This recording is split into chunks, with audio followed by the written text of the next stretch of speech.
자, 6-5페이지 보겠습니다. 체납 자료의 제공에 대한 얘기입니다. 체납 자료니까 내가 뭐 안 한 거죠, 지금?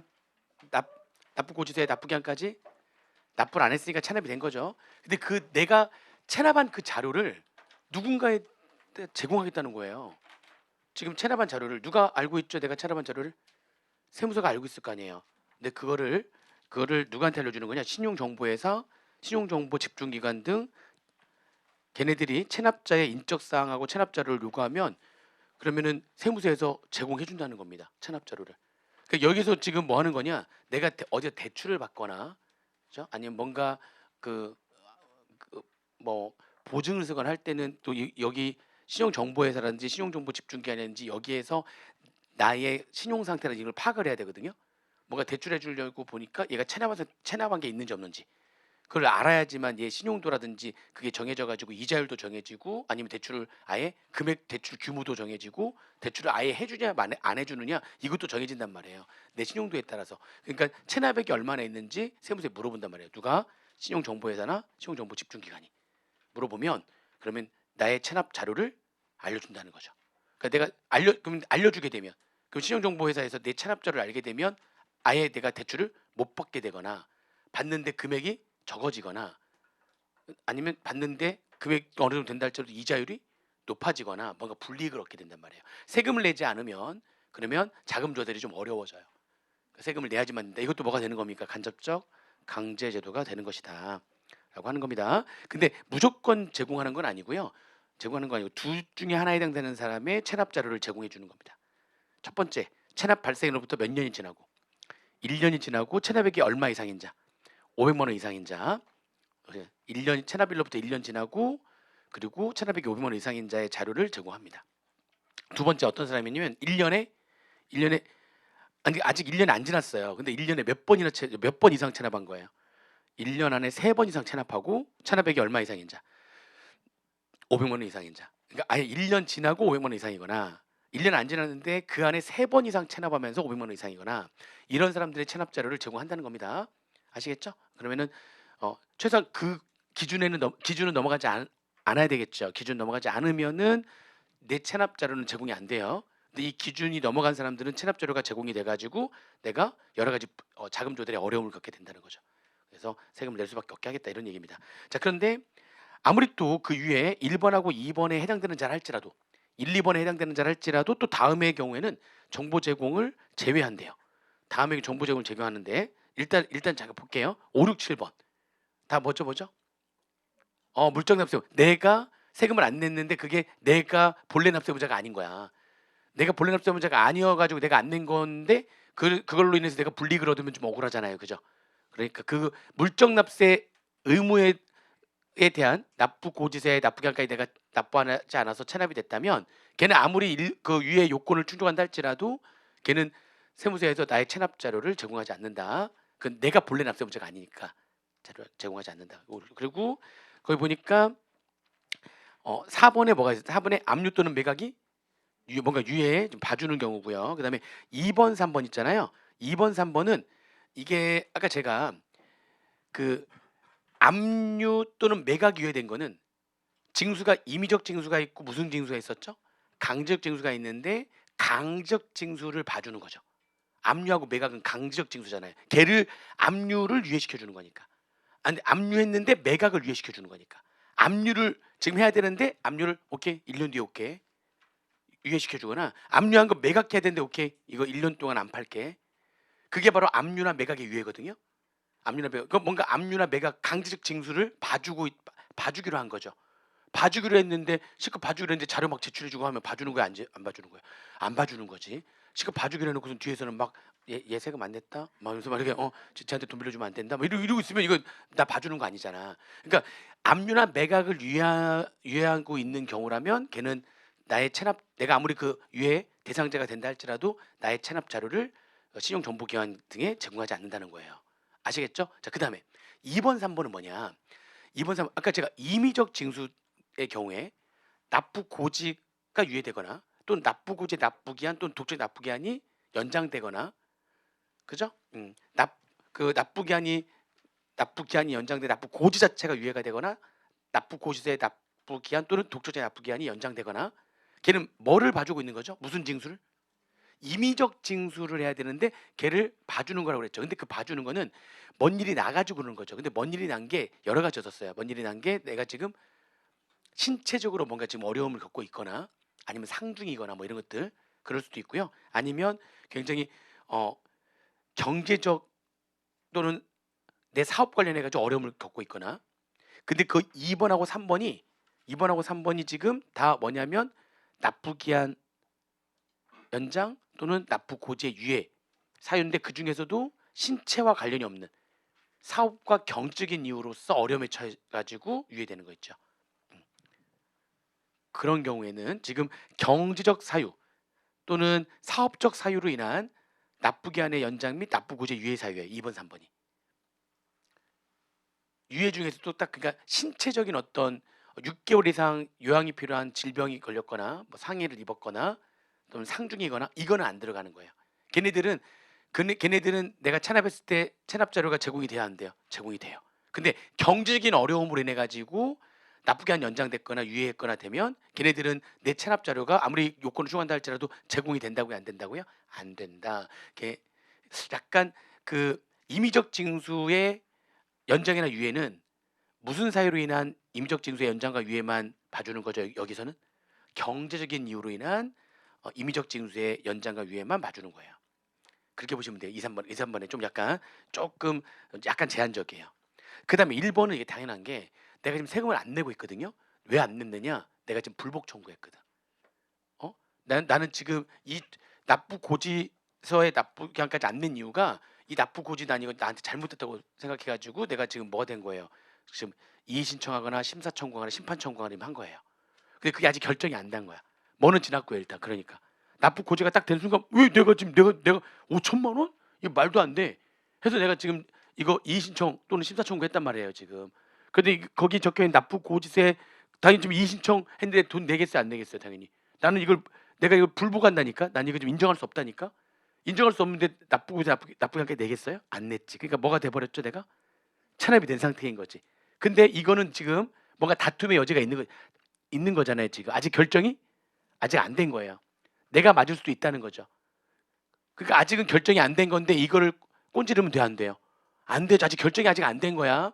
결정이 아직 안 된 거야. 지금 이거는 지금 다툼의 여지가 있는 지금 내용이란 말이에요. 여기는 고지했지만 나는 지금 이거 불복해가지고 지금 이거 어 세무사한테 도움을 받아서 지금 이의 신청하고 심사 청구, 심판 청구 들어갔단 말이죠. 당연히 누가 지금 이거 도와주겠어요, 당연히 여러분. 여러분이 도와줘. 나중에 여러분이 도와줘야 돼. 여러분들이 그거 하는 거야. 여러분들이 그거 도와주는 사람 하는 거야. 응? 그래가지고 여러분들이 다 보고, 아니 문의 오겠지. 이거 맞냐? 나 이거 이런 고지서가 왔는데 맞냐? 그러면 거기서 이건 불복 청구 들어가야 된다. 이거는 잘못 처분이 잘못된 것 같다. 그래가지고 이제 그러냐 해가지고 그럼 내가 지금 도와주고 이렇게 할 거 아니에요. 그러면 이제 그런 것들 하나 잘 걸리면은 이제 성공부수 계약 같은 거 맺는단 말이죠. 5천만 원이면 이거 성공하면 그래서 내가 불복 청구가 인용되면 채택되면 그걸 받아들여 주면 그러면 이제 내가 안 내는 거잖아요. 이제 안 내게 되잖아요. 내가 이긴 거지 그러니까. 그럼 내가 안 내게 되면 5천만 원 안 내는 거잖아. 그러면 20%는 뭐 받는 걸로 해서 1,000만 원 뭐 이렇게 그리고 이제 성공부수 계약 같은 거 맺는 거죠. 그리고 이제 일단 기본적으로 일단 진행비 좀 받고 일반적으로 그럼 진행비는 살짝 받고 성공부수 계약으로 가는 거예요. 응? 그러니까 그런 거 성공시켜야 되겠죠. 얼마나 막 열심히 찾겠어. 그러니까 막 이게 얼마짜리야. 그러니까 막 열심히 막 근거 찾아가지고 막 이렇게 해가지고 막 해서 어떻게든 이기려고 하겠죠. 그 여러분들 하는 거. 근데 아직 그러니까 이거는 지금 다툼 여지가 있는 거기 때문에 아직 결정된 게 아닌데 이걸 알려주면 안 되지 그러니까. 그래서 지금 현재 그렇게 불복 청구 중인 거죠. 체납된 국세와 관련해서 심판 청구 등이 지금 계속 중인 경우, 그 심판 청구 중인 계속 중인 경우에는 아직 결정이 된 게 아니기 때문에 걔네들은 그 자료는 제공하지 않는다. 그래서 거기 정부 제공 제외 대상도 보시면 되겠고요. 이렇게. 그다음에 마지막 체납 해지 통지. 관할 세무장은 제공한 체납 자료가 체납액의 납부 등으로 인해 가지고 체납 자료에 해당하지 않게 되는 경우에는 그 사실을 사유 발생일로부터 15일 이내에 아까 요구했던 신용정보회사 등에게 통지해야 된다. 내가 너한테 체납 자료라고 제공했는데 너 제공한 다음에 며칠 안 지나 가지고 얘가 다 돈을 내서 납부했어. 납부해가지고 그러면 얘는 지금 체납 자료 그건 체납 자료가 아니야. 이제 다 세금 다 낸 사람이야 이 사람은 라고 하는 사실을 그 사유 발생일부터 며칠내 15일 이내에 요구자, 그 요구자가 아까 신용정보회사 여기에다가 다시 이제 통지한다는 겁니다. 자, 그다음에 4번 재산 조회 및 강제 징수를 위한 지급 명세서 등의 사용. 자, 이게 이제 무슨 얘기냐면은 어, 내가 누군가로부터 어디에 투자한 거야. 어디에 투자하게 되면은 이자를 받거나 배당을 받죠. 그러면 누군가 이제 어떤 법인에다가 내가 투자를 한 거야. 응? 그 돈을 빌려줄 수도 있고 아니면 거기 주식을 취득할 수도 있고. 그럼 내가 배당을 받거나 이자를 받잖아요. 그럼 다시 거꾸로 얘기하면 그 법인이 배당의 이자를 줄 때 뭐 하죠? 그렇죠. 원천인수 하겠죠. 그래서 세무서에 납부하겠죠. 그리고 원천인수한 거에 대해서 지급 명세서를 작성해 가지고 제출하죠. 그러니까 세무서는 지금 내가 얼마만큼의 이자나 배당 소득이 있었는지를 아는 거죠. 지금 세무서는 다 아는 거야. 그죠? 그 다음에 내 종부세라든지 상속세를 또 내거나 이런 증여세를 내거나 종부세를 내거나 하면 내 뭐도 아는 거죠. 지금 그것은 나의 재산도 알고 있는 거야. 관할 세무서는 이 세무서는 여러 가지 나의 이자나 배당 소득도 알고 있고요. 이자나 배당 소득도 알고 있고 또 나의 재산 상태도 알고 있어요. 이게 그러면 여러분들은 내 재산이나 그럴 수도 있구나. 나 재산 얼마야? 막 이렇게 막 얘기하고 막 떠벌리고 다니고 그런 사람이에요? 여러분들 진짜 재산이 많은 사람이거나 진짜 소득이 많은 사람이다 그러면 그거 떠벌리고 다니겠어요? 아니에요. 지금 여러분들 없으니까 떠벌리고 다닐 수도 이런 생각 할 수도 모르겠지만 이게 있으면은 절대로 떠벌리지 않습니다. 왜냐면 그걸 막 여러분들 얘기하거나 누가 알게 되잖아요. 그러면 귀찮은 일이 계속 꼬여요. 돈 빌려달라는 사람 계속 오고요. 뭐 그럴 수밖에 없어요. 그러니까 이게 좋은 일이 안 생겨 별로. 그러니까 있으면 있는 사람들이 또 이렇게 겉으로 볼 때는 그렇게 막 있는 티를 별로 안 내고 그렇게 다니는 게 많아요. 그리고 또 검사하는 사람일 수도 있지만 기본적으로 너무 티내고 다니고 너무 막 이렇게 사람들이 알게 되면 구체적으로 알게 되면 그럼 내가 편할 날이 별로 없어요. 친구들한테 연락 계속 오고요. 뭐 하고요. 친구인데도 어쩔 수 없이 연 끊어야 되고요. 그런 게 생기고 막 그런단 말이에요. 자, 좋아 안 좋아? 안 좋아. 내 재산 상태나 나의 소득 상태들이 알려지는 건 나한테 좋지 않은 거예요.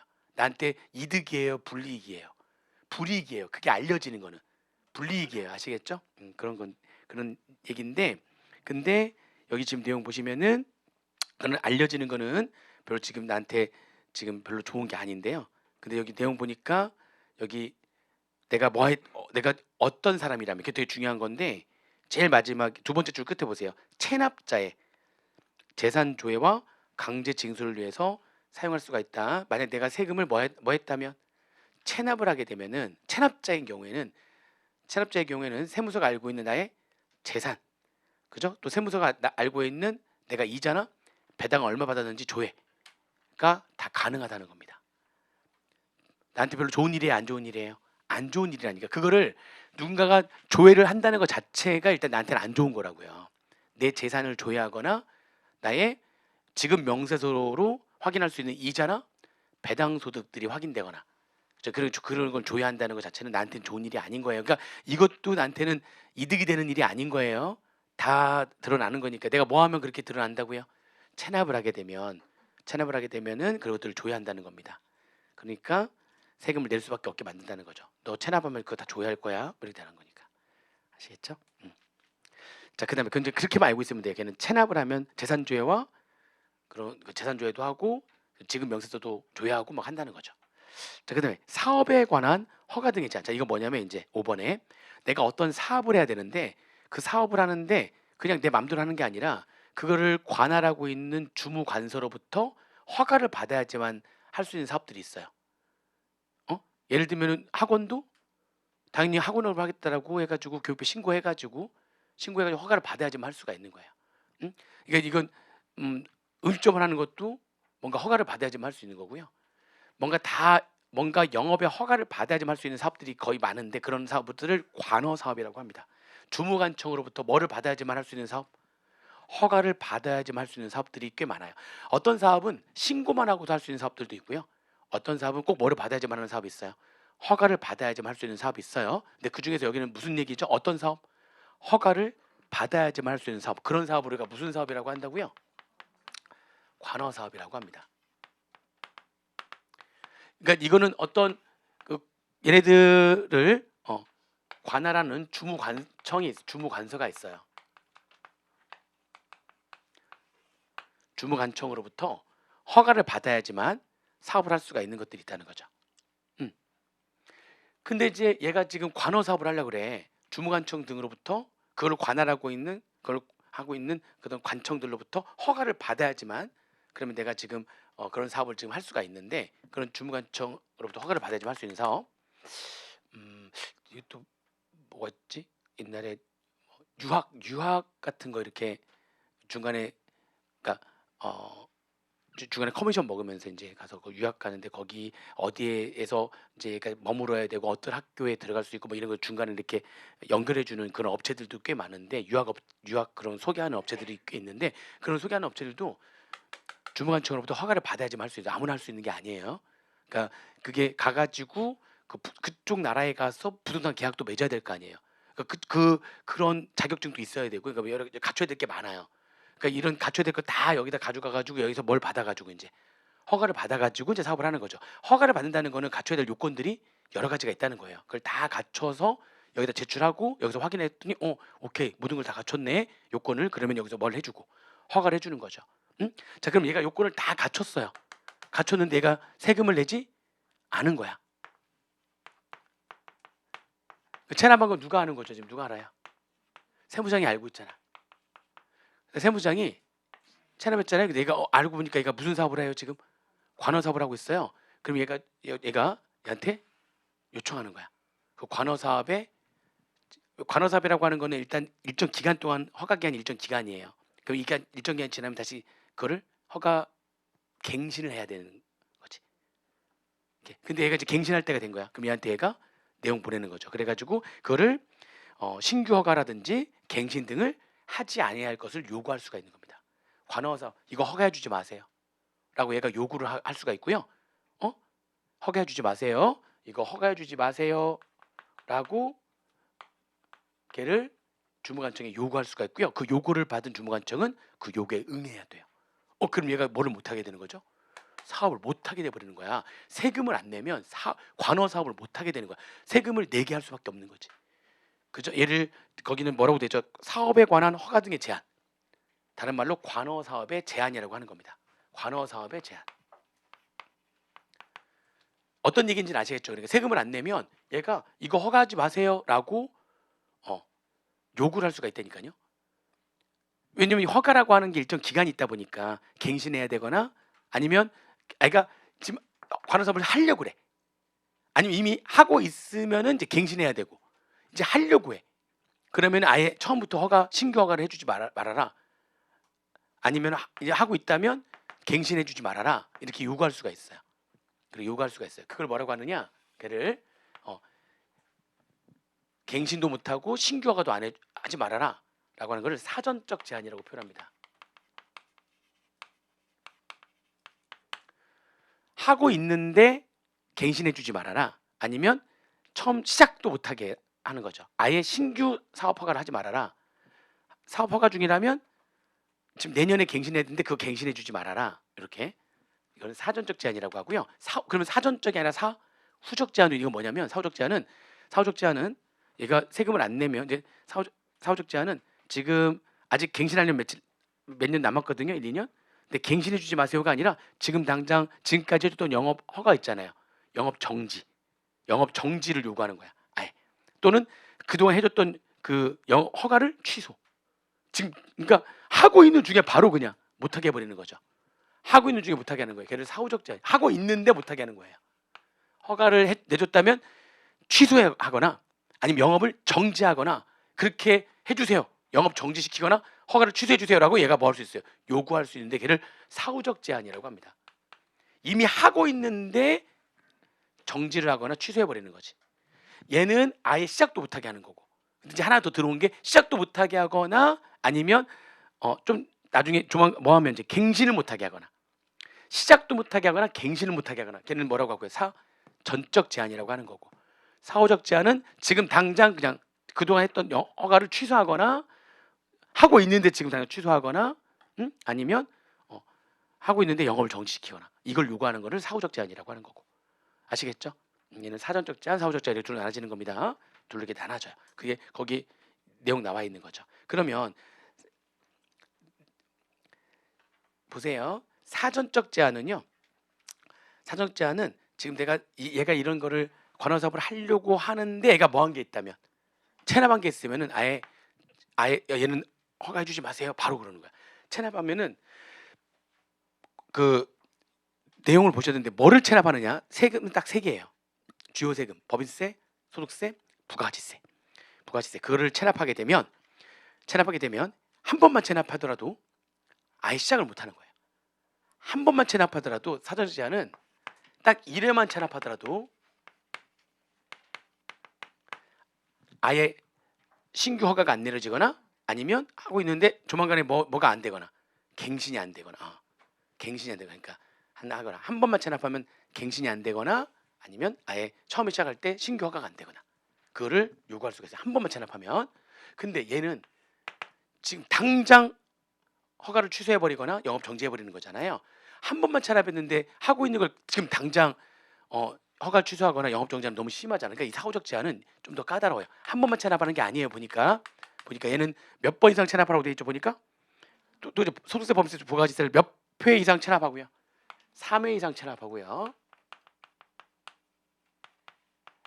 상습법이죠. 그러니까 넌 3회 이상 체납했어. 그리고 엔드 체납된 금액 합계금이 얼마 이상이고요. 그렇죠. 체납액이 500만 원 이상인 거죠.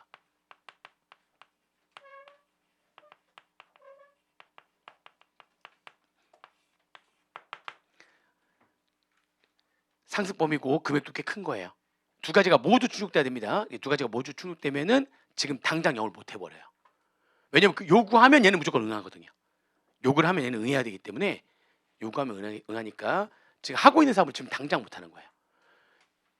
얘는 아예 체납 상태에서는 시작도 못 하거나 아니면 체납 상태에서는 새롭게 갱신이 안 되는 거야. 쭉 하고 있는데 갱신이 안 되니까 갱신할 때까지는 할 수 있는 거지. 그러니까 얘는 한 번 체납하면 갱신할 때까지는 할 수 있는 거죠. 그러니까 갱신이 안 되는 거니까.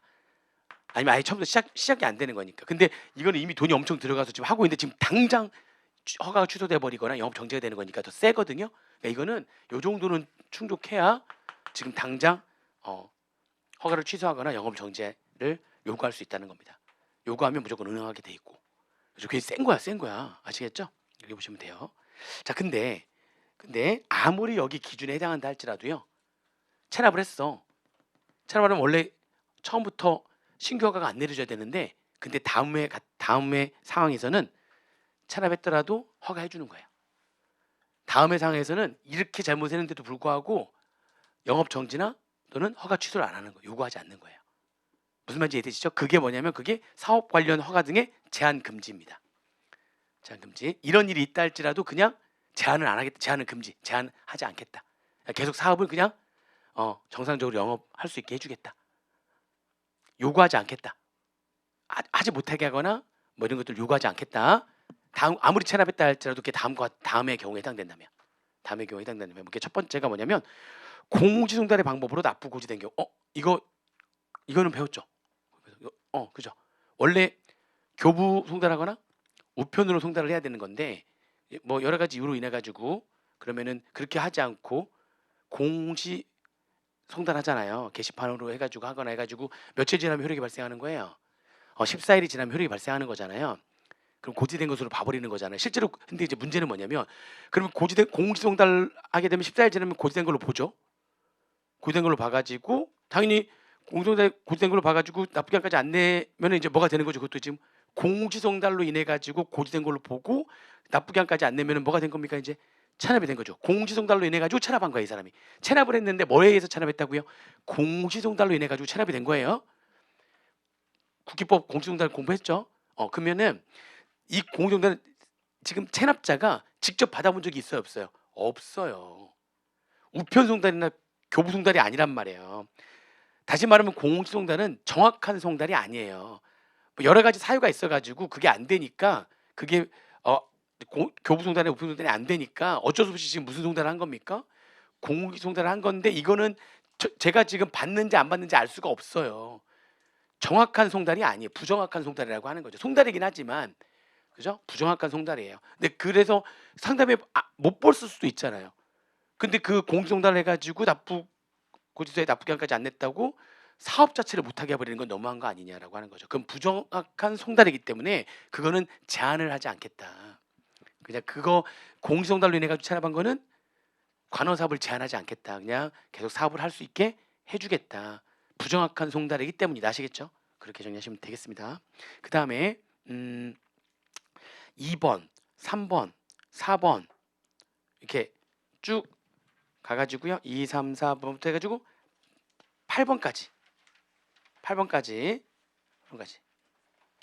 지금 내가 체납을 하긴 했는데 좀 여기 해당하는데 왜 이렇게 체납했느냐 보니까 뭔가 지금 큰 일이 있었던 거예요. 도난 당했거나 재난으로 인해 그러니까 재난 또는 도난으로 재산에 심한 손해가 생겼거나 무슨 큰일이 난 거죠.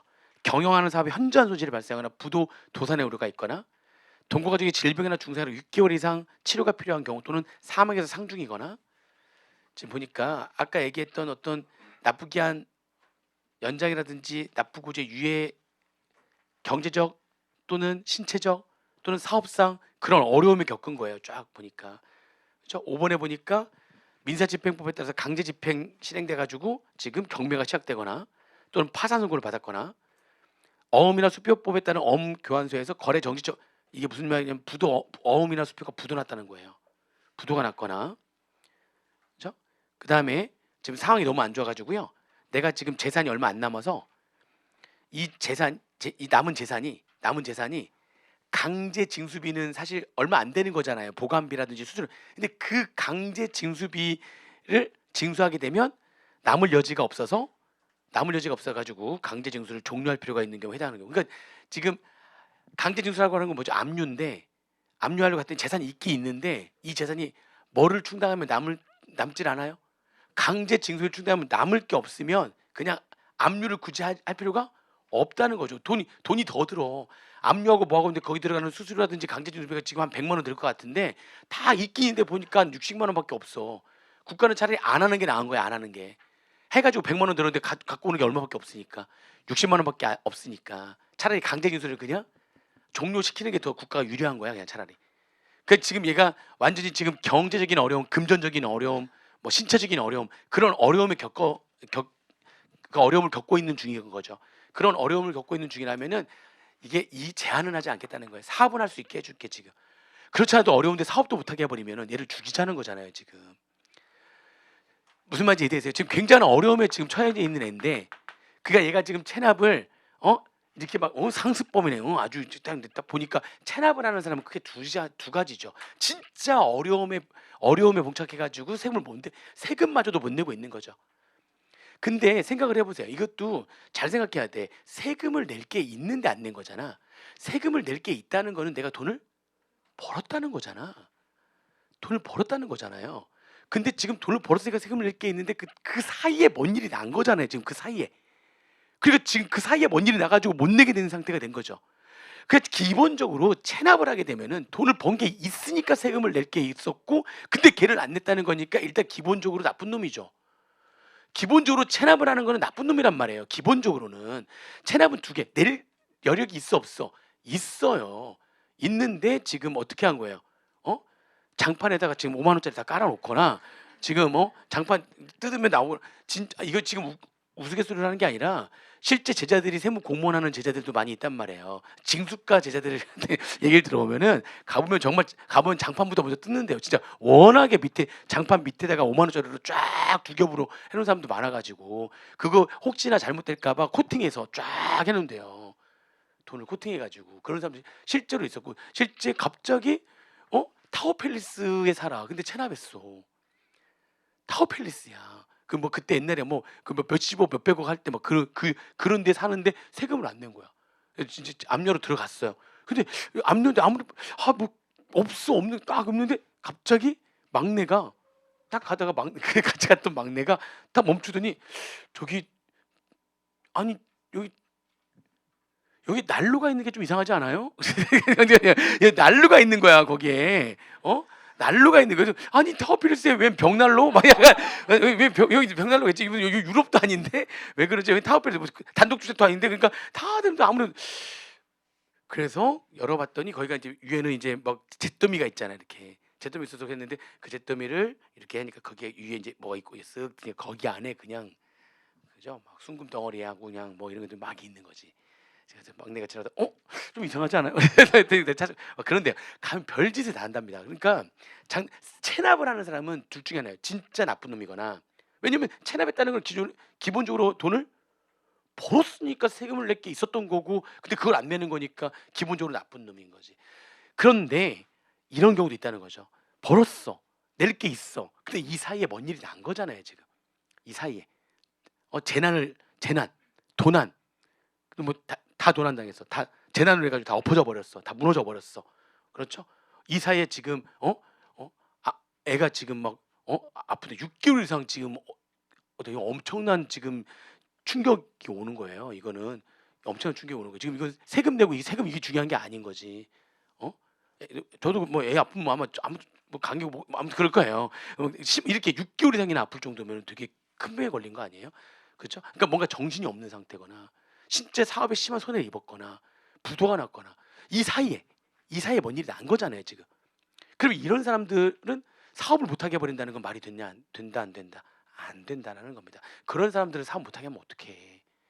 자, 또 뭐가 있겠어요? 내가 본래의 납세 의무자가 아닌데 체납하고 또 역시 다 무슨 뭐가 있겠어요? 또 물적 납세 의무 그렇죠. 물적 납세 의무에 대한 세금을 내가 안 낸 거야. 그건 내가 본래 납세 의무자가 아니니까 내가 불이익을 얻으면 안 되지. 그게 또 몇 번 했어요? 9번, 10번, 11번에 있는 거죠. 그러니까 자, 기본적으로 정리를 하자면 이렇게 되는 거예요. 그러니까 이거를 못하게 하는 건 너무 심한 겁니다. 근데 자, 기본적으로 우리가 체납을 했다는 거는 나쁜 놈이라고 생각을 하는 게 맞아요. 근데 이 체납한 왜냐면 돈을 벌었으니까 세금을 낼 게 있었던 거고 근데 그걸 안 내는 거니까 기본적으로 나쁜 놈이야. 그런데 알고 보니까 얘가 그 사이에 뭔 일이 이런 큰 일들이 있었네. 경제적, 금전적, 사업상 어려움 또는 신체적인 어떤 그런 건강상의 어려움이죠. 나나 부양 가족의 건강상의 어려움. 이런 일들이 생겼네. 그래서 체납한 거야. 그거는 사업을 못 하게는 안 할게. 그거는 사업을 할 수 있게 해줘야지. 무슨 말인지 이해되세요? 그러니까 거기에다가 아까 무슨 송달로 내가 체납하면 또 그렇죠. 그건 부정확한 송달이니까. 자, 이거를 왜냐하면 제가 이렇게 얘기하는 이유는 이거를 왜 일일이 고민하지 않고 암기하면 이게 암기가 되겠냐고요. 고민하지 않고 암기하면 암기가 안 됩니다. 이게 왜 이럴 거냐는 걸 생각을 해보는 거야. 그러면 문제가 나왔을 때 골라낼 수 있는 거예요. 골라낼 수 있는 힘이 있는 겁니다. 그냥 외우면 기억이 안 나요. 지금 우리가 외울 게 한두 개가 아니잖아요. 지금 행소법도 지금 막 여기 막 들어가 있는데 이거까지도 막 집어넣으면 아무 이유 없이 이걸 집어넣으면 쉽지가 않단 말이에요. 행소법이랑 달라요. 행소법은 절차법이잖아. 절차법이기 때문에 걔는 진짜 암기해야 된단 말이에요. 막 논리가 막 있지 않단 말이에요. 어떻게 보면 이걸 왜 3일 내야 돼요? 이걸 왜 5일 내? 뭐 이런 것들은 그냥 절차 뭐 하면 뭐 하고 뭐 하면 뭐 하고 그냥 그렇게 돼 있는 거야. 막 논리대로 가는 게 아니란 말이에요. 근데 이 세법은 그냥 절차들도 있지만 여기 안에 뭐도 있는 거예요? 논리도 있는 거예요. 그러니까 최대한 논리로 이해할 수 있는 것들은 그걸로 이해해야 시험장에서 골라낼 수 있는 거예요. 그냥 무조건 드립다 외우면 안 돼요. 공공송달로 인해서 체납한 건 부정확한 송달. 걔가 직접 받은 게 아니야. 근데 사업을 못하게 하는 건 이건 너무한 거 아니냐? 왜냐면 이걸 못하게 하겠다는 건 이건 죽이겠다는 거잖아요. 그쵸? 이걸 못하게 하면 아예 먹고 살 수 없게 해버리겠다는 거잖아요. 엄청 심한 거란 말이에요. 이건 엄청 심한 거예요. 응? 보통 문제가 아니에요. 아까 뭐 미납국세 열람 이 정도 그리고 납세 증명서 제출 이거보다 더 왜냐면 그거는 납세 증명 제출하는 건 딱 그 돈만 못 받는 거잖아요. 지금 그 돈만 못 받는 거고요. 미납국세 열람은 내가 지금 건물주면은 내가 재산이 좀 많이 있다는 거잖아요. 지금 그죠? 근데 이 임대차 계약만 안 되는 거잖아요. 근데 이건 아예 뭐를 못하게 하는 거니까. 그렇죠. 아예 내가 하는 사업을 못하게 해버리는 거기 때문에 나를 아예 먹고 살지를 못하게 하는 거니까 그러니까 이거는 좀 제약이 좀 있어야 되는 거예요. 이해되시죠? 그래서 그런 것들이 있다. 뭔가 여러 가지 어려움으로 인해 가지고 체납했거나 공승절로 인한 체납이거나 아니면 내가 주된 사업자가 아니고 여기까지 마지막 하나 더 마지막에 하나 더 마지막이 뭐죠? 12번. 자, 이거는 별표 하나 쳐놓으시고요. 이거 왜 이거는 중요한 거냐면 마지막 12번은 제한세 12번은 보니까 뭐라고 돼 있죠? 관할 세무장이 납세자에게 납부가 곤란한 사정이 있다고 인정하는. 자, 누가 인정했어요? 관할 세무장이 그냥 인정해 준 거예요. 그러니까 아까 그런 쫙 적혀 있는 어려움이 아니야.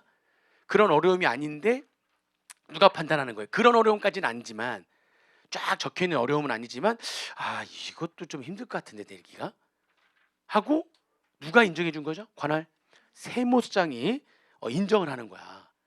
그 적혀 있는 게 아닌데도 불구하고 요 정도도 좀 힘들 것 같은데. 근데 이게 왜 중요한 거냐? 자, 사전적 제한하고 사후적 제한하고 두 가지가 있다고 그랬잖아요. 근데 그 12번은 가로 안에 뭐라도 이 경우는 뭐에 대해서만 제한을 하지 않는다? 요거에 대해서만 제한하지 않는다. 다시 말하면 관할 세무장이 거기 적혀 있는 게 아닌데도 불구하고 관할 세무장이 야 이건 납부하기 좀 곤란하겠네 힘들겠는데라고 인정하는 경우에는 얘는 제한을 하지 않지만 얘는 제한하는 거죠. 얘는 제한하는 겁니다. 어떤 경우에만 제한하지 않는다는 거예요? 사후적 제한에 대해서만 제한 금지 사유다. 제한하지 않는다. 사전적 제한을 한다는 거죠. 그러니까 사전적 제한을 한다. 12번은 11번까지는 이거 다 제한하지 않는 건데, 그죠? 12번은 얘만 제한하지 않는 거예요. 응? 얘는 제한하는 겁니다. 그래서 12번에 별표 하나 쳐놓으라는 겁니다. 그렇게 보시면 되고요. 그리고 아까 얘기했잖아요. 주무관서는 세무장으로부터 이런 관원섭의 제한 요구가 있으면 정당한 사유가 없는 한 요구에 무조건 따라야 돼요. 따라야 되고요. 또 세무장이 관원섭 제한을 요구했는데 근데 세금을 거뒀어.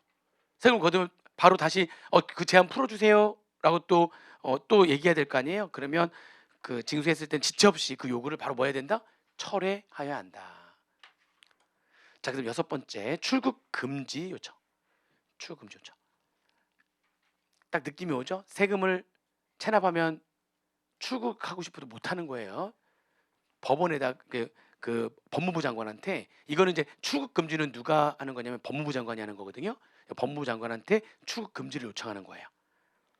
자, 근데 이제 이것도 그는 출국 금지되는 거는 진짜 이건 좀 심한 거기 때문에 이것도 금액이 좀 요건을 출력해야 되는데 보니까 자, 정당한 사유 없이 얼마 이상의 국세를 체납한 자 중에서 5천만 원 이상의 국세를 체납한 자 중에서 and 대통령이 정하는 자. 그러니까 출국 금지를 법무부 장관한테 출국 금지를 요청하는 거는 일단 체납액이 얼마 이상이면서 체납액이 5천만 원 이상이면서 and 대통령으로 정하는 자. 그렇죠? 이상이면서 대통령이 정하는 자. 해야지만 돼요. 이 두 가지가 모두 충족돼야지만 됩니다. 그러면 대통령으로 정하는 자가 누구냐? 그게 그 밑에 이제 2번에 기억, 니은, 디귿, 리을, 미음, 비읍 있죠. 그겁니다. 이게 1번이고 이게 지금 1번이죠. 그리고 여기 2번에 기억, 니은 해가지고 쭉 있잖아요. 얘네들이 대통령으로 정하는 자예요. 일단 누구로서 체납액이 5천만 원 정당한 사유 없이 5천만 원 이상의 국세를 체납한 자로서 그리고 다음 중 어느 하나에 해당하는 자. 이제 이 어느 하나에 해당하는 자들 어디서 정했다고요? 대통령 영으로 정해놓은 겁니다. 그게 누구냐 이렇게 봤더니 이제 다음 중 어느 하나에 해당하는 사람으로서 관할 세무장이 압류나 공매, 담보 제공 또는 보증인의 납세 보증서 등으로 조세 채권을 확보할 수 없고 강제 징수를 회피할 우려가 있다라고 인정되는 사람을 말한다 해가지고 누군지 봤더니 기억, 배우자 또는 직계 존속이 국외로 이주한 자 또는 아직 이주 안 했지만 3년 이상 장기 체류한 자. 무슨 얘기냐면 체납을 5천만 원 이상 했는데 알고 보니까 배우자 또는 직계 좀비속이 지금 미국에 가 있는 거예요. 미국에 이민 간 거예요. 근데 얘가 미국으로 가네? 자, 그럼 얘 들어와 안 들어와? 안 들어온다는 거예요. 안 들어온다는 겁니다. 그러면 그다음부터 세금을 거둘 수 있어 없어? 없는다는 거죠. 그러니까 출국 금지 요청을 하는 거예요. 그냥 5천만 원 이상이라 할지라도 5천만 원 이상 할지라도 여기 충족이 돼야지만 출국 금지 요청을 하는 겁니다. 5천만 원 이상인데 얘가 미국 가려고 그래. 미국 가려고 그러는데 뭐 모든 가족이나 나머지 다 여기 있어. 갈라 그래. 그거는 금지 요청 못 해요. 배우자 또는 직계 좀비속이 지금 외국에 이민 가 있거나 또는 이민 간 건 아닌데 3년 이상 장기 체류 중인 경우 그러면 출국 금지를 요청하는 겁니다. 두 번째 어떤 사람이냐면 출국 금지 요청일 현재 최근 2년간 미화 5만 달러 상당의 이상을 국외로 송금한 자. 외국에서 지금 집 마련하고 있는 거죠. 여기 진말을 한 거야. 못 나가. 우리나라 체납 5천만 원 이상 했고 여기 지금 2년 동안 외국에 지금 나간 돈이 얼마 이상 나갈 거예요 지금 5만 달러 이상. 5만 달러도 그때 이거 만들 때는 환율이 달러당 1,000원이었어. 1,000원. 지금 환율은 너무 많이 올라가지고 그런데 이때는 이거 만들어질 땐 1,000원이었어요. 그러니까 결국에는 체납한 금액도 얼마 이상이고 5천만 원 이상이고 지금 2년 이상 외국으로 송금한 금액도 얼마 이상이고 5천만 원 이상이고 그랬는데 지금 환율이 높아져가지고 지금 훨씬 금액이 크죠. 한 1,400 얼마 되나요? 이제 1,500원 가까이 되나요? 이제 잘 모르겠는데 1,400원대 뭐 될 거야. 그러면 5만 달러면 얼마 되는 거예요? 7천만 원 가게 1,400원 넘어가니까 7천만 원 넘어가네 이제. 그죠? 지금 금액이 훨씬 더 커졌네. 근데 그때 당시에는 환율이 달러당 1,000원이었을 때였었어요. 그래 가지고 근데 이제 달러로 표시해야 되는 거니까 5만 달러. 근데 지금은 더 금액이 커져 버린 거지. 시금액. 아무튼 그러면 이거 지금 느낌이 오죠? 근데 지금 미국으로 나가는 거는 지금 돈 다 빼돌린 거죠? 체납하고 다 빼돌린 거죠 저기다가 그쪽에다 새롭게 시작하려고 누구 맘대로 그래서 지금 출국 금지 요청을 하는 겁니다. 그 다음에 그 2년 동안 외국으로 송금을 안 했는데 이게 세무서에서 어떻게 우연치 않게 얘가 미국에 5만 달러 이상의 자산이 있는 걸 알게 된 거야. 그죠? 그래서 미화 5만 달러 상당 이상의 국외 자산이 발견된 자. 이건 운이 좋아야 되겠죠.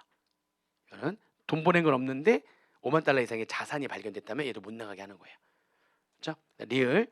그리고 국세징수법에 따라 명단이 공개된 고액 상습채납자 곧 옆에 나오는데요. 고액 상습채납자는 명단을 공개해 버려. 명단을 공개해 버려요. 그게 딱 뜨면 바로 떠요.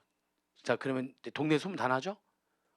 저 아저씨가 그 아저씨야. 뭐 소문 나는 거죠. 그 동네에서 못 사는 거예요. 그 명단을 공개해가지고 생활을 못하게 해버리는 겁니다. 근데 그게 어떻게 되는 거냐? 체납 발생일로부터 1년이 지난 체납액이 2억 이상일 때 그때 명단을 공개합니다. 고액이면서 상습 체납자의 경우에 상습범은 몇 년 지나야 된다고요? 체납 발생일로부터 1년 지나야 되고요. 고액은 얼마 이상이에요? 2억 이상. 그렇죠. 1년 이상 2억 이상. 고액 상습 체납자 명단 공개가 됐는데도 못 나가요. 못 나간다 이런 얘기입니다. 그 다음에 미음 출국금지 요청일을 기준으로 최근 1년간 뭐 사업 목적, 질병 치료, 직계 준비, 사망 이게 이제 정당한 사유. 지금 거기 적은 세 가지가 사업 목적으로 나간다거나 또는 질병 치료 목적으로 나간다거나 또는 직계 준비 사망해서 나가는 거 이게 정당한 건데 그거 아닌 국외 출입 횟수가 몇 회 이상 3회 이상이거나 그러니까 정당한 사유 없이 외국에 3번 이상 갔다 오거나 또는 한 번 나갔는데 몇 개월 이상 나가 있거나 6개월 이상 나가 있거나 이런 얘네들은 아무래도 지금 외국에 뭔가 있는 거야. 외국에 뭔가 확인은 안 됐지만 뭔가가 있으니까 자꾸 나가는 거야 지금. 그죠? 그러니까 얘네들도 못 나가게 하는 거야. 왜냐면 얘가 지금 현재 체납액이 5천만 원 이상인데 근데 정당한 사유도 없는데 자꾸 외국을 들락날락 거리네. 외국에 뭔가 있는 거야. 왜냐면 여차하면 이제 안 들어올 수가 있는 거야. 너 못 나가 이렇게 되는 거죠. 근데 뭐는 괜찮아요. 정당한 세로 나가는 건 안 세는 거야. 횟수에 안 세는 거야. 정당한 세로 나가는 건 횟수에 안 센다. 이런 얘기입니다. 그 다음에 사행위 취소에 소송 중이거나 그래 국세기본법에 따라서 3자와 짜고 한 거짓 계약에 의해서 취소 소송 중인 사람. 이거 사행위 취소 소송 혹시 봤어요? 했어요? 국회법에 안 했어요? 그러면 제 3자와 짜고 한 거짓 계약에 의해서 취소 소송 건다. 그러니까 이게 뭐냐면 그러니까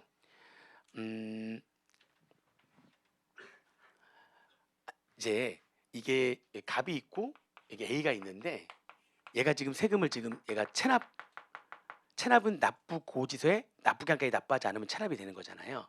그죠? 체납. 그리고 그 체납까지는 좀 이렇게 표현할까요? 이건 들어봤어요? 이건 들었어요? 법정기일? 자, 법정기일은 쉽게 얘기하면은 확정이라고 생각하시면 돼요. 확정. 자, 법정기일이 도래했는데 신고를 했는데 납부하지 않았거나 뭐 이런 것들이죠. 아니면 납부 고지가 되면 정부부가 제도 내가 신고도 안 하고 납부도 안 했어요. 아직 확정이 안 됐죠. 그럼 뭐가 나중에 날라오겠어요? 저 세무조사 해가지고 납부 고지서로서 확정이 되겠죠. 제 그때는 내가 신고를 법인세예요. 법소부는 다 신고납부제도죠. 신고납부제도의 세목들은 신고를 했어요. 그럼 일단 뭐가 됐죠? 확정이 되는데 납부하지 않았거나 또는 신고도 안 하고 납부도 안 하면 세무조사 해가지고 확인해가지고 과세관청에서 고지서를 보내죠. 그럼 고지서로서 이제 확정이 되는 거죠. 근데 고지서가 와서 확정이 됐는데 고지서의 납부기한까지 아직 안 지난 거예요. 그러니까 확정은 되는데 아직 뭐 하지 않은 상태 지금 아직 납부하지 않은 상태. 응? 그러니까 이제 법정 이렇게 딱 되는데 법정 기일은 신고를 했거나 또는 신고 납부 안 해가지고 뭐가 날라왔거나 납부 고지서가 날라왔거나 그러면 이제 그게 법정 기일이 되는 거거든요. 법정나. 근데 이제 문제는 뭐냐면 그럼 얘가 지금 세금 내기 싫은 거야. 세금 내기 싫은 거야. 근데 재산은 많이 있어. 그럼 내가 세금 안 내면 나중에 도출장 보냈는데 끝까지 안 내면 뭐 나와요 지금 나한테?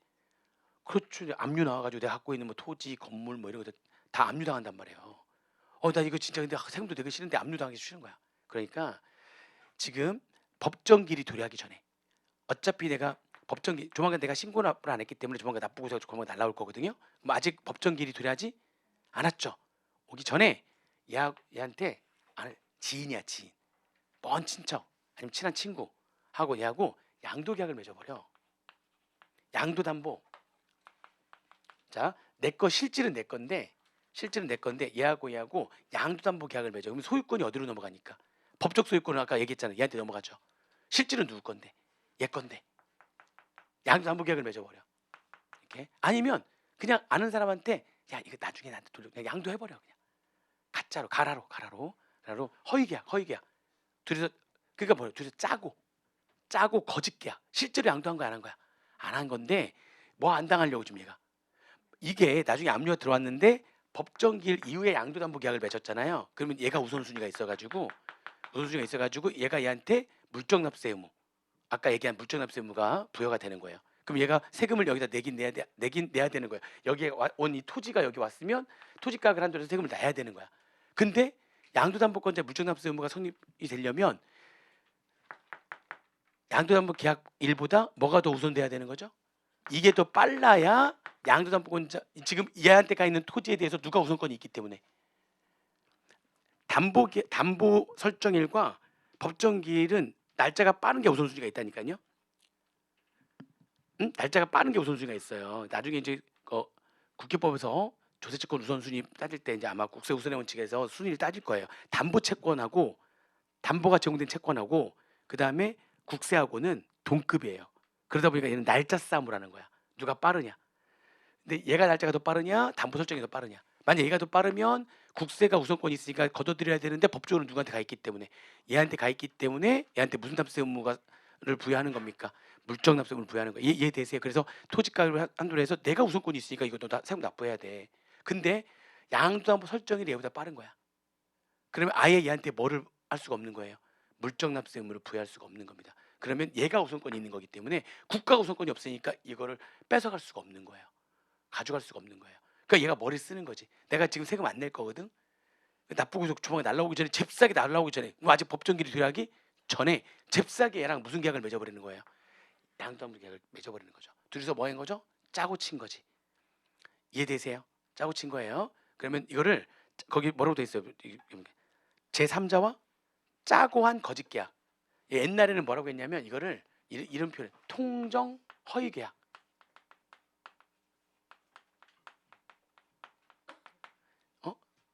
통정이 뭐냐면 허위 거짓 계약인데 걔랑 나랑 통정이 무슨 통정? 정이 통한 거야. 그런 얘기야. 나랑 쟤랑 정이 통해가지고 그래가지고 가짜로 계약서를 맺는 거지. 정이 통해서 그걸 통정 허위 계약. 그거를 지금 이제 한자다 보니까 이거를 짜고 한 거짓 계약. 이렇게 이제 표현이 바뀐 겁니다. 그래서 국회법에서 옛날에는 무슨 계약이라고 했는데 통정 허위 계약이라고 했는데 이제 국회법상 이게 무슨 계약이 된 거예요? 짜고 한 거짓 계약. 짜고 한 거짓 계약. 지금 자 이제 누가 우선권이 있어요? 이렇게 되면 이제 얘가 우선권이 있는데 국가에서 볼 때 세무서에서 볼 때는 이거 아무리 봐도 이거 짜고 친 거 같은 거야 이거. 짜고 친 거 같은 거야.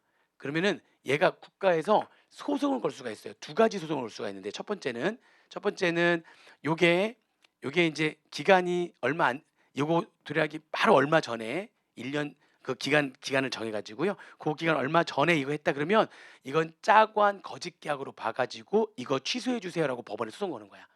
짜고 한 거짓 계약에 취소 소송을 걸거나. 근데 그거는 이제 요 기간이 얼마 안 되는 그런 경우에. 그렇게 짜고 한 거짓 계약 취소해 주세요라고 소송 거는 거야. 그러면은 세무서에서 이제 법원에서 딱 보니까 다 확인해 볼 거 아니에요. 알고 보니까 관계가 있었고 전화 통화 내역들이 쫙 그전에 있었고 뭐 이런 것들 확인해 보니 짜고 쳤네. 응? 무슨 말인지 되시죠? 그렇게 해가지고 이제 그럼 누가 승소하겠어요? 그죠? 그러니까 승소하게 되면 이 계약 자체가 양도담보 설정 계약 자체가 뭐가 돼버리는 거예요? 이제 그러면 취소가 돼버리는 거죠. 이 짜고 한 거지 취소가 돼버려요. 취소가 돼버리는 거니까 이 계약 취소되니까 원래대로 누구한테 돌아오고요. 얘한테로 돌아오게 되고 그러면 국가에서 이제 압류를 할 수가 있겠죠.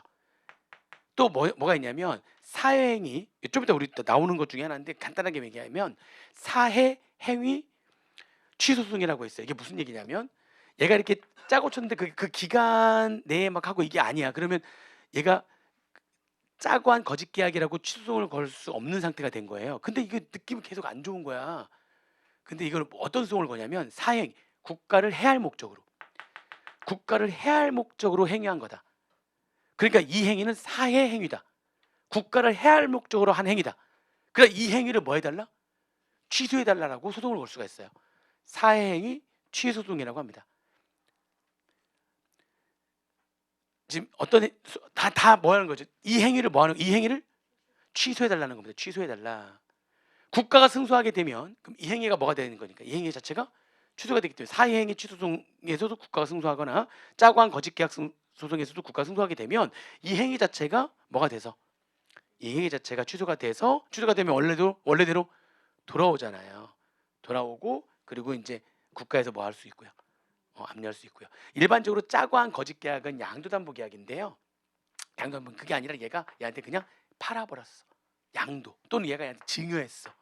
그런 것들은 양도담보 계약일 때는 짜고 한 거짓 담보 계약이니까 취소송을 거는 거고요. 양도나 또는 증여나 이런 것들은 사회행위 취소송이라고 하는 걸 걸어가지고 국가에서 이제 승소해가지고 이 행위를 취소시켜서 돌아와서 압류하는 이제 그런 걸 한다는 거죠. 이해되시죠 지금? 그러니까 얘가 지금 사행위 취소소송 중이거나 그다음에 삼자와 짜고 한 거짓 계약에 대한 취소소송 중인 사람 지금 거의 누가 이겨요? 거의 국가가 이깁니다.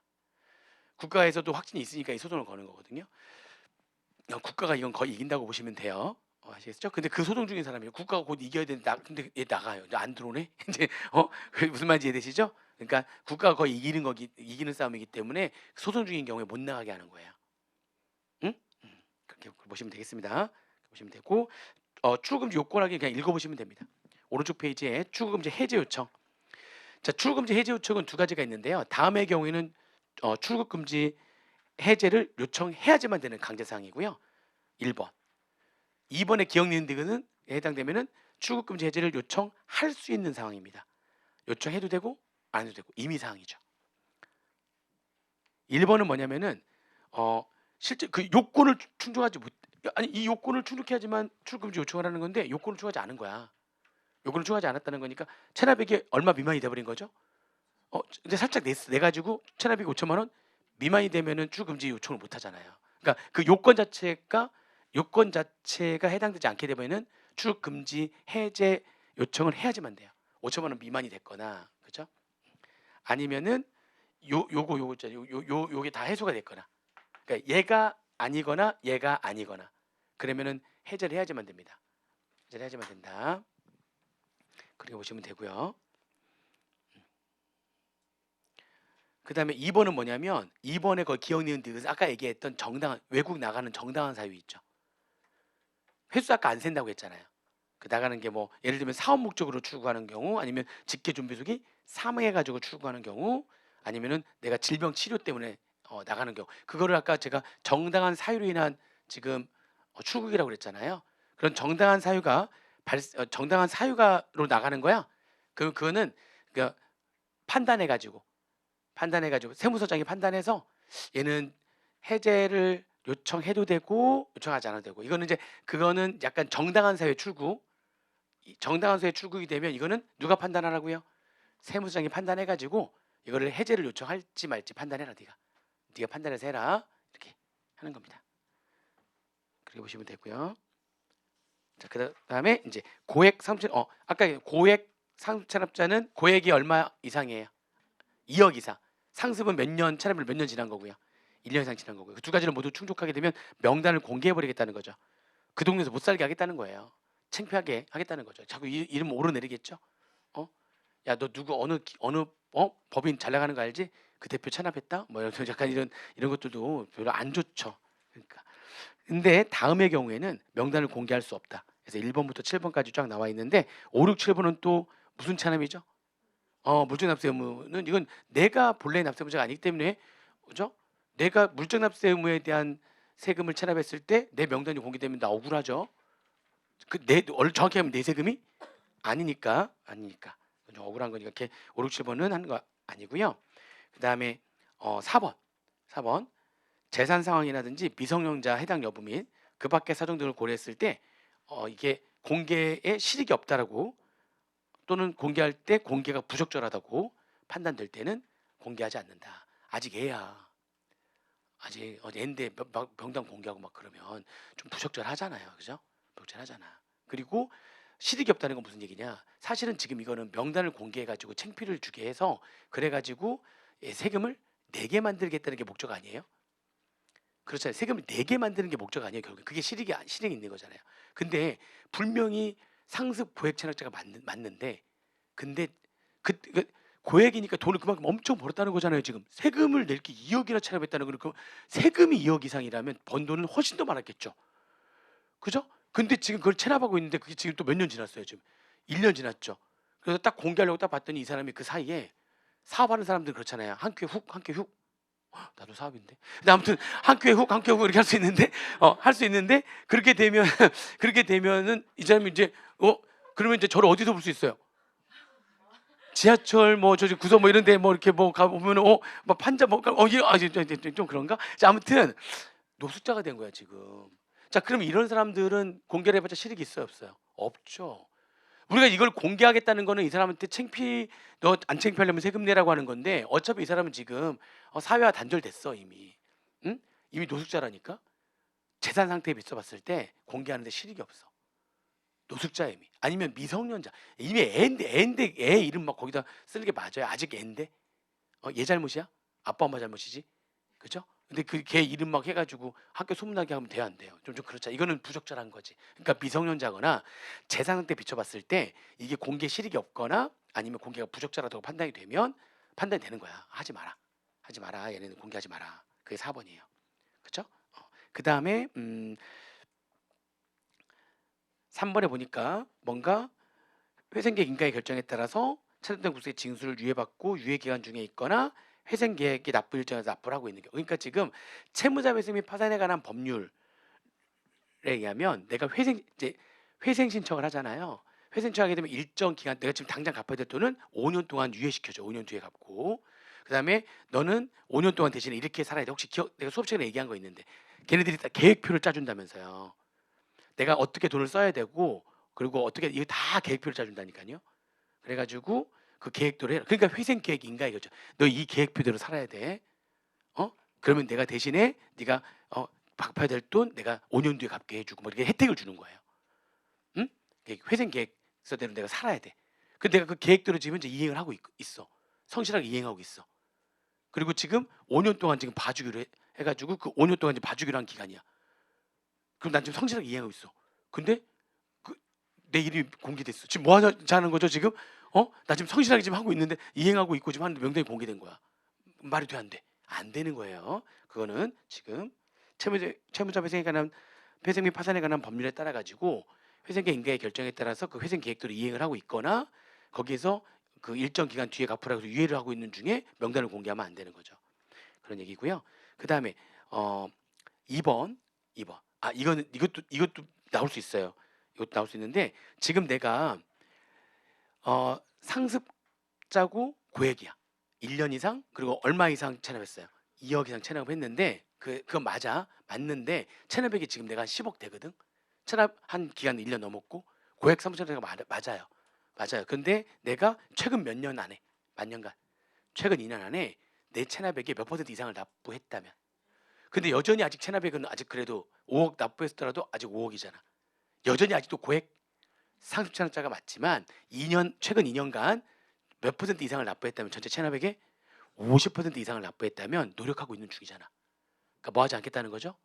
공개하지 않겠다. 이게 몇 년 전, 한 3, 4년 전만 하더라도 30% 이상만 납부하더라도 공개하지 않기로 했었는데 그때 3, 4년 전에 개정되면서 아니야 50%는 내야 돼.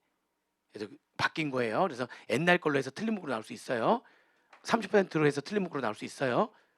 50% 이상 납부해야 됩니다. 아시겠죠? 1번은 내가 체납했는데 아직 이게 뭐예요? 아직 불복 청구 중에서 아직 확정이 안 된 거예요. 내가 체납한 금액이 아직 확실하게 정해진 게 아직 다툼의 여지가 있어요. 다투고 있는 중이에요. 지금 아직 내가 이길 수도 있어. 지금. 그러니까 이거는 아직 공개하면 안 되는 거니까 아직 공개하면 안 되는 거예요. 그런 얘기들이 적혀 있습니다. 그다음에 명단 공개 대상자의 선정 절차 해가지고 이게 그러면 이제 딱 해당했어. 근데 이게 이 명단을 공개하는 게 되게 큰 거예요. 이것도 사회적으로 그냥 전 국민이 다 알게 되거든요. 제가 고액 3천원짜리 돼가지고 자꾸 이게 안 좋은 얘기 잠깐 아무튼 그래가지고 거기에 구세청 홈페이지에 거기 다 공개가 되거든요. 다 들어가면은 이제 여러분들도 이제 세무사 되면 아무래도 구세청 홈페이지 자꾸 이용할 거 아니에요. 들어가자마자 맨날 내 이름을 보는 거야. 거기에서 내가 생활 제대로 할 수 있겠어요? 안 되는 거지. 막 쉽지 않. 이 명단 공개하는 거는 이거는 진짜 못 살게 구는 거예요. 사람을 완전히 그냥 막 지금 매장시키겠다는 거거든. 그러니까 이거 막 함부로 공개하는 게 아니라 절차가 어떻게 되느냐. 첫 번째, 국세정보위원회에 심의를 거쳐야 돼요. 심의를 거쳐 가지고 공개 대상자에게 명단 공개를 통지한다. 자, 이것도 용어 정리를 한번 잠깐 해볼게요. 이게 거기 내용 보니까 국세정보위원회라는 데에서 뭐를 거쳐야 된다고요? 우리가 어떤 위원회에서 심의를 거쳐야 된다. 또는 어떤 위원회에서 의결에 따른다. 어떤 위원회에서 하는 의결을 따른다. 아니면 심의를 거쳐 어떤 뭐 위원회에서 심의하거나 의결한대. 이게 약간 그죠? 같은 말이 아니에요. 그러니까 이렇게 생각하시면 돼요. 그러니까 이게 다 줄임말인데 심의는 심도 있게 토의하는 거야. 결론을 내는 게 아니야. 말 그대로 얘는 심도 있게 뭐만 하는 거죠? 심도 있게 토의하는 거야. 그게 심이야. 심도 있게 토의한다. 이렇게 생각하시면 돼요. 아시겠어요? 자, 그런데 의결은 뭐겠어요? 의결이라고 하는 거는 뭐죠? 그렇죠. 의결이라고 하는 거는 여기서 의논해가지고 결정을 내리는 거야. 의논을 해서 결정까지 내리는 거야. 자, 이거를 이렇게 결정까지 탁 내리는 거야. 이건 뭐 하냐 마냐 의논해가지고 결정을 딱 채택할 거냐 불채택할 거냐 의결해가지고 결정까지 내리는 거를 의결이라고 하는 거야. 의논해서 결정까지 내리는 거야.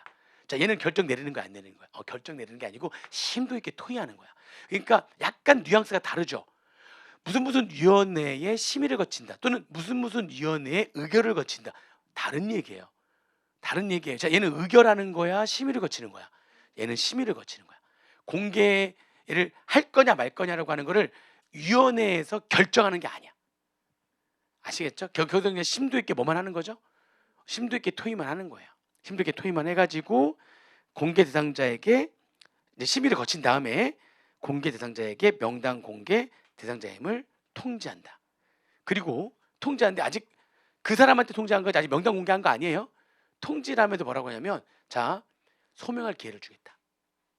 소명할 기회를 주겠다. 그러면 그 사람이 와가지고요 소명을 해. 내가 이렇게 된 거는 이렇게 사정을 들어보니 명단 공개하는 건 조금 이건 좀 왜냐면 내가 이 사람이 왜냐면 내가 재산상의 어려움이 있거나 이런 것들은 그 사람이 와서 얘기를 해야지 알잖아. 내가 모를 수도 있잖아. 우리가 심의를 한 결과 이 사람은 공개해야 될 것 같은데 일단 통지해 봅시다. 했더니 그 사람이 와서 보니까 이 사람 얘기 듣는데 막 눈물이 막 뚝뚝 떨어져 막. 이 사람 얘기 들으니까 막 안타까워 미치겠어. 그러시냐. 알겠다. 지금 이런 어려움이 있구나. 그러면 당신은 공개하지 않겠다.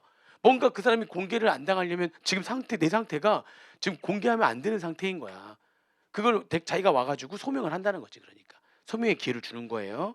부여하고요. 그 다음에 그럼 이제 들었잖아. 들으니까 다시 뭐 해야 돼? 여기서 걔네들은 의결하는 게 아니야. 지금 이 명령 다시 재심의. 이제 우리가 처음에 심의할 때는 얘 공개하려고 통지를 했는데 와서 소명하라고 해서 와서 들어보니까 눈물바다 된 거야.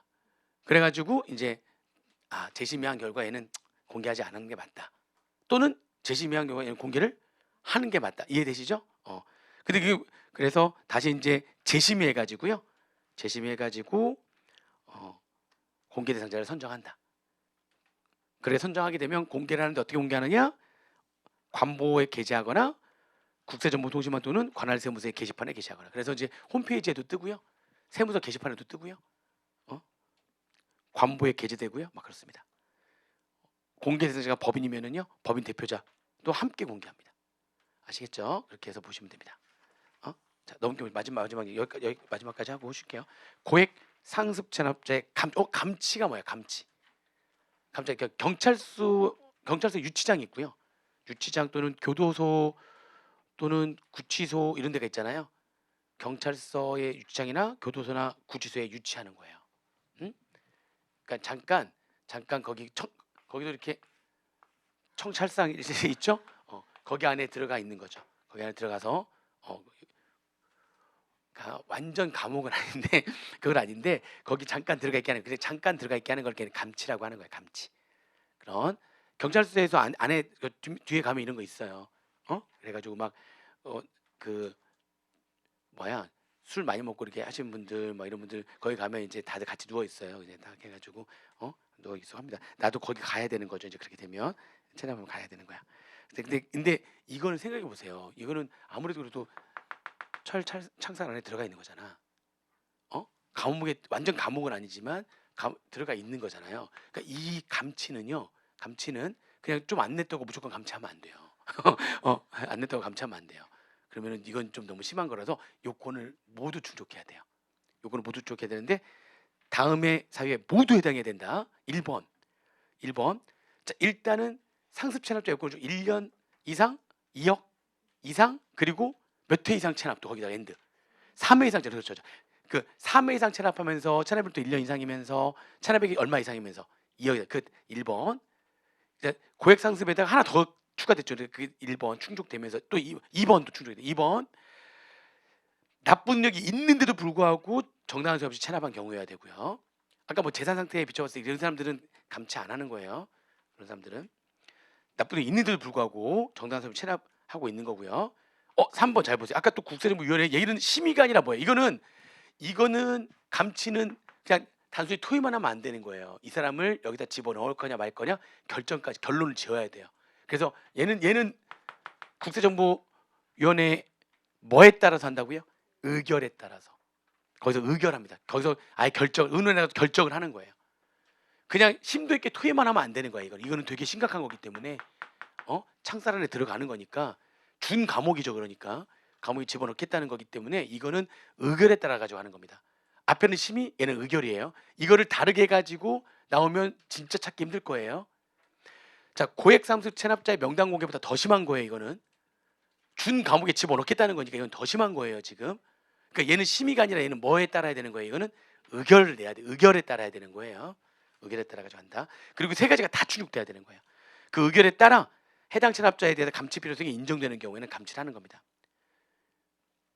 자, 그럼 법원은 이제 검사에 청구했다는 결정으로 며칠 안에서, 그렇죠. 이것도 집어넣는 것도 30일 냅니다. 30일 냅니다. 이거 틀린 거 30일하고 많이 앞에 3자 들어간 것 중에 많이 헷갈리는 게 몇 개월 내요. 그러니까 3개월 또는 세금 안 냈다고 3년. 아시죠? 지금 우리나라는 처벌의 수위가 굉장히 낮은 나라 중에 하나예요. 낮은 나라 중에 하나입니다. 어마어마한 사기를 치고 그리고 뭐 그 잘못해가지고 뭐 이렇게 사람이 사망하기도 하고 내 잘못으로 막 그래도 그렇게 처벌이 세지가 않습니다. 우리나라는 세지 않아요. 요즘 말이 많죠. 그러니까 좀 더 세게 해야 된다. 뭐 말도 많고 막 그런데 세지 않습니다. 근데 이걸 가지고 이렇게 한다고요? 며칠 내? 30일 내에 범위 내에서 체납된 국세가 납부될 때까지 체납자를 감치에 처할 수 있다. 아시겠죠? 보시면 되고요. 국세청장, 이거는 세무서장이 하는 게 아니라 국세청장이 아까 위에 있는 요건을 모두 충족하게 되면 체납자의 주소 또는 거소를 관할하는 지방검찰청 또는 지청의 검사에게 체납자의 감치를 신청하는 겁니다. 국세청장이 검사한테 감치를 신청하는 거고요. 그러면 법원에서는 그 검사의 청구에 따라서 며칠 범위 안에서 30일 범위 안에서 감치에 처할 수 있는 거고요. 아시겠죠? 자, 기타 규정 감치를 신청하기 전에 역시 마찬가지로 이거 막 그냥 무조건 잡으면 안 되고요. 당연히 또 이것도 기회를 줘야 되는 거죠. 소명 자료를 며칠의 기간을 정해 가지고요. 30일 이상의 기간을 정해서 체납자에게 소명 자료를 제출하거나 의견을 진술할 수 있는 기회를 줘야 된다. 그렇죠? 그리고 감치 결정 즉시 나는 즉시 뭐 할 수 있어요? 즉시 항고할 수가 있고요. 그리고 뭐 일사부재리 원칙이라는 거 혹시 들어보셨어요? 한번 내가 처벌을 받으면 동일한 잘못으로 두 번의 처벌을 받지 않는 거죠. 그래서 이것도 마찬가지입니다. 감치에 처해진 체납자는 동일한 체납 사실로 다시 감치되지는 않는다. 한 번 감치가 됐기 때문에 그 체납으로 또 감치가 되지는 않는다라고 하는 겁니다. 자, 그리고 이게 딱 들어갔는데 그래 뭐 들어가지 뭐 이거 딱 들어갔어요. 나 안 내 안 내 나 못 내. 그래가지고 나 어디 앉으면 돼 어디 막 이러고 들어가서 나 앉았단 말이야. 딱 앉았어. 앉자마자 후회하는 거죠. 아씨 이건 이건 아닌데 앉자마자 후회하는 거예요. 그래서 바로 전화하는 거죠. 잠깐 전화기 좀 빌립시다. 전화 딱 해가지고 자기야 집어넣어 빨리. 그래서 이거 앉으면 생각이 달라집니다. 바로 앉으면 생각이 됩니다. 옆에 막 주치자 있고 막 이러면 미치고 환장합니다. 그래서 지금 앉자마자 바로 이제 이건 아니다. 이건 아니다. 해가지고 감치 진행 중에 체납 동사를 납부하면은 감치 집행이 바로 종료. 그걸 노리는 거예요. 세금 내게 하려고 하는 거지. 여기 앉으면 바로 생각이 바뀝니다. 앉으면 차가운 바닥에 방석도 없이 딱 앉게 되면 바로 생각이 바뀝니다. 그 납부하게 하려고 하는 거잖아요. 구체적으로는 그죠? 네, 잠깐 쉬었다가 OX 문제 풀어보고 2장으로 가도록 하겠습니다. 잠깐 쉬었다가 할게요.